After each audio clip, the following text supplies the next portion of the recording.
Let's talk about Hounded. Now, you've just come from the premiere at FrightFest. Yes, I have. How was that seeing it with the FrightFest audience? Well, it's like, how was it like seeing it? I'd not seen a frame of it. I remember doing the movie because I do a very over-the-top, unrecognisable performance, little bit prosthetic makeup, silly voice, funny walk, the lot. And I thought, this might be a bit much. This might be a bit Ronnie Corbett, you know. But a bit fast show, you know, because I play the gameskeeper, the houndsman in this, you know, this sort of hunted movie, like human quarry film, and I thought it would be good to play the caricature, you know, to embrace the caricature. What was your conversations like with Tommy, the director, about where you could take it? Exactly, it was like, you know, and I was talking, I sent a couple of pictures over. I got some footage of some real life gamekeepers because they are, you know, like that, you know, they're genuine. So we can do that. And what was great is that we monitored it, and because he's an editor, he managed to sort of prune around it. The young kids are brilliant brace of young actors that I didn't know that play the kids that break into the stately home and end up becoming the quarry for this human fox hunt. They're doing all the heavy lifting. They're doing all this fantastic sort of gritty, realistic, really sort of in the moment acting, which leads the likes of me and James Lance and James Faulkner to be as camp as Christmas as the aristocrats and the sort of groundskeeper.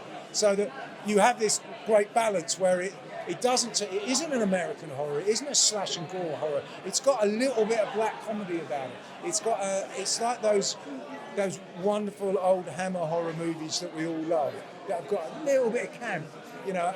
And it was great to be allowed to do that, to do the sort of, you know, this would be Michael Elphick with a gruff voice sort of wandering around the grounds. You know, this would be that sort of character. For us non-acting folk, then, what's the tricks of the trade for like maintaining an accent that's not yours? Oh, that's quite easy. The thing is, with the thing that we got away with, that I certainly got away with, and the other guys that were doing that, is that as long as you give a few moments of absolute complete sincerity, you can be quite camp. You can have a funny walk and a silly voice and all the rest of it, as long as when it counts, when something urgent happens, you've got that sense of urgency. You understand it. You're absolutely sold into it. Then people will believe. They'll buy the rest of it. Yeah. So you sort of go through the script and go, well, I can be a bit daft here. I can say sorry, because I know that later on I've got a moment. You know, and then James Lance and James Faulkner were the same posher, colourful over the top, sort of slightly more colourful performances, but they've got a bit of reality in them as well. So it's that balancing act. You can be as camp as Christmas, as long as when that thing happens, you can be completely believable, and that's the trick. That's the trick. Now, Tommy was telling me that you can't direct a dog. Now, you're the one handling most of these dogs. How was your experience dealing with the the foxhounds? Well, this is the second dog movie I've done.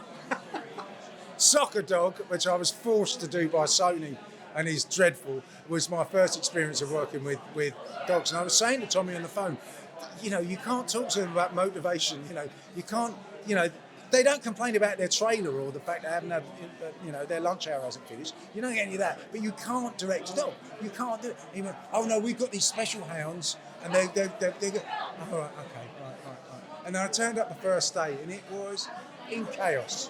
Like, they're just running around, licking everybody, sniffing each other's bums, going on over that. Every time you go, this, I can't. I sort of told you so. And then you make it work by other means, you know, you do other things you can do. But there was a great moment where I'm supposed to throw open the back of the truck and the hounds are supposed to come out, and they just came out, jump up, lick you, run into the woods and fuck each other. That's all they did. And that was like, okay, cut. But then he spent the next 2 hours in the dark, trying to get the dogs back into anything resembling, you know, sort of, you know, it's night time, they're overexcited, there's red lights everywhere, that's running around. So it was a case of, and they're so lovable, they're like giant Scooby-Doos, and they just want to have fun and play. They're kept in that sort of puppy state, so there isn't an alpha anywhere. So they're just these adorable giant, the size of a person. There was a scene that got cut where I have to carry one of the wounded dogs, weeping. I put him down, we're going to have to put this dog down. And I know the reason, I knew it wasn't going to make the cut because the dog's like, oh, this is brilliant. No, you're supposed to be done. You know, a dog won't. You know, so it's a testimony to how well edited and put together the film is that they managed to create this fear and tension from this pack of hounds that were just like, it was like working with the Muppets. You know, they're just these big, colourful things that just wanted to play. So yeah, it was a triumph over adversity for Tommy, I think. Well, look, thanks for joining us on FrightFest TV. It's great, yeah, brilliant. It's the third time I've been here, with a third or fourth time, and I love it. It's a great bank holiday weekend, and the people are always brilliant, and yeah, it's great to be back. By the way, I love your Michael Elford reference. That's exactly what it is. Take care, bud.